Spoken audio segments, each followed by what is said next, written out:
waa laga soo caydhiyay bariga waa laga soo caydhiyay innaga hadda ina dhex joogtaa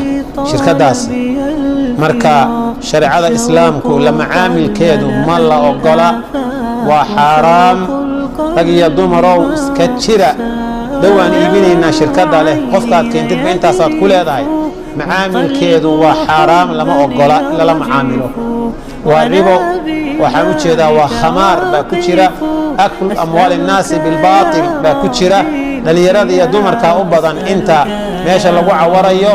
allah ka cabsado iska daaya ma banaana culimadu way ka hadleen gobolkeennii hadda joogtaa waxgaradka culimadu waa dowrkeedii waa hadashay masaajidda iyo khudbadaha waa ka hadleen odayada iyo maamulka u baahan in wax ka qabtaan